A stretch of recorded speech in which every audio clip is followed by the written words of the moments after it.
माझी बाबा जीत कर, माझी बाबा जीत कर, लाखी बाबा जीत कर, लाखी बाबा जीत कर, प्राणिक बाबा जीत कर, प्राणिक बाबा जीत कर, भक्त बाबा जीत कर, भक्त बाबा जीत कर, बुढ़िन बाबा जीत कर, बुढ़िन बाबा जीत कर। उनको को अब को घंटा ही बोला, अब को हिंदी ले बोला, ओका बोले तो उनको क्योंकि मैं और मजी को बिना करा अब दुख रिया कथा के ना जखन अब आतो व्यवस्था रे बोगा बुरुना दारी बाबू बुझो दया कना ओराई थी तो अब पूजा लगी हम आपको दिलन करा। नमस्कार, लाल का आवाज में आपका स्वागत है। आज का इस विशेष कार्यक्रम के बारे में बताएं। सबसे पहले तो आपका दर्शक और आपका चैनल को जोहार और जितने भी देखने वाले सबको अभिनंदन करते हुए जोहार। आज की सभा या जो सम्मेलन या बैठक की आयोजित की गई है, इसका मुख्य बात है, शायद आपको भी समझ में आ गया हो, अभी झारखंड में सबसे चर्चित है, जो पूरे देश में 10 राज्य में लागू है और झारखंड में भी 13 जिला में पैसा लागू है, लेकिन दुर्भाग्य संथाल परगना का ये जिला देवघर जिला जो है वो पैसा के तहत नहीं आता है, जबकि इसके कई ब्लॉक जहां हम लोग घूमे हैं वहां लगभग 40 से 50% जनसंख्या आदिवासी का है, फिर भी इसको नहीं लिया गया। साथ में संथाल परगना से संबंधित जो महत्वपूर्ण कानून है उस कानून को भी सही रूप से यहाँ लागू नहीं किया जा रहा है।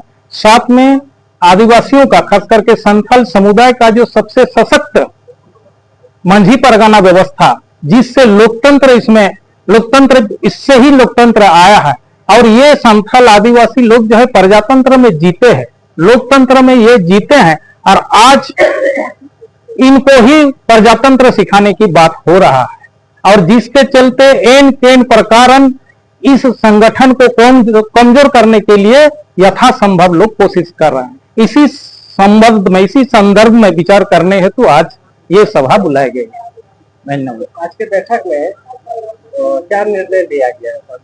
आज का बैठक में ये निर्णय लिया गया, हमारा जो अगुआ है समाज के मंझी परगना जितने भी हैं 9 पद हैं हमारे, उन लोगों के काम के बारे में, साथ में हम प्रजा जो गांव के लोग हैं उनको हम लोग शक्ति प्रदान करेंगे और उनके नेतृत्व में इस व्यवस्था को और सुनियोजित ढंग से आगे ले जाना है, सरकार के पास भी जाना है और इनका जो संवैधानिक अधिकार है वो हम प्राप्त करने की कोशिश करेंगे।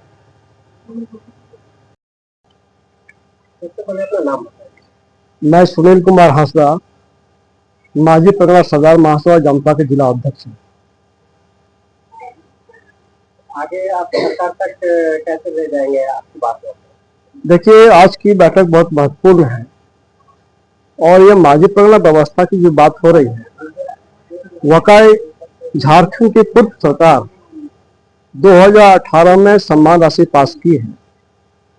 ठीक है, कुछ लोगों के लिए क्या है, लेकिन दुर्भाग्य है हमारा जामताड़ा जिला बोलिए, पूरे संथाल परगना बोलिए, देवघर जिला बोलिए, सम्मान राशि सामाजिक पदधारियों को नहीं मिल रहा है। दूसरी बात यह है, हमारा जो व्यवस्था डगमगाया है, आज संथाल आदिवासियों की जो व्यवस्था है, माझी परगना व्यवस्था, शादी ब्याह हो, परंपरा हो, संस्कृति हो, यह सारी व्यवस्था जो डगमा रही है उस पर हम लोग विचार कर रहे हैं और आने वाला समय में कि एक रूपरेखा तय करने के बाद पूरे संथाल परगना स्तर पर हम लोग आंदोलन चलाएंगे। और आपको मालूम होना चाहिए कि 2025 में ये माझी परगना व्यवस्था को समीक्षा के लिए झारखंड की सरकार ने एक नोटिफिकेशन निकाला। संथाल परगना कमिश्नर के अध्यक्षता में एक कमेटी बनी, पूरे 6 जिला के एसी उसके सदस्य हुए, बाकी सीओ लोग सदस्य हुए और उसमें यह समीक्षा की गई थी कि आज के तारीख में माझी परगना व्यवस्था है या नहीं, या परंपरा है या नहीं, प्रचलन में है या नहीं, जरूरत है या नहीं। लेकिन दुर्भाग्य यह है कि संताल परगना कमिश्नर के नेतृत्व में ये समीक्षा सभी जिलों के सभी अंचलों में की गई। और दुर्भाग्य ये है कि सरकार के लोग इसको कह दिए कि ट्राइबल काउंसिल शक्ति में नहीं है, प्रभाव में नहीं है और ये व्यवस्था नहीं है। और उसके लिए हम लोग लगातार जामताड़ा जिला में तो आंदोलन किए, हम लोग कमिश्नर स्तर में भी बैठक करने की कोशिश किए और सरकार तक इस बात को पहुंचाए हैं। और आपको पता होना चाहिए कि झारखंड विधानसभा के स्पीकर माननीय रविन्द्रनाथ महतो को भी ज्ञापन दिया गया। वो उनका काम था कि सीएम तक पहुंचाए, राजस्व भू राजस्व मंत्री दीपक बुर्रा तक पहुंचाए, लेकिन आज पहुंचाए कि नहीं पता नहीं। लेकिन हम लोगों ने उनके पास भी डिमांड रखा और कहीं के ऐसा रिपोर्ट किया कि माझी हराम है ही नहीं, नायकी है ही नहीं और आदिवासी गांव में ट्राइबल काउंसिल माने ग्राम सभा शक्ति में नहीं है, इस प्रकार का रिपोर्ट किया है। इसलिए हम लोग आंदोलन का रूप अपनाएंगे। आज बैठक के बाद इस बात को हम निर्णय पर पहुंचेंगे और आने वाला समय बृहत आंदोलन होगा।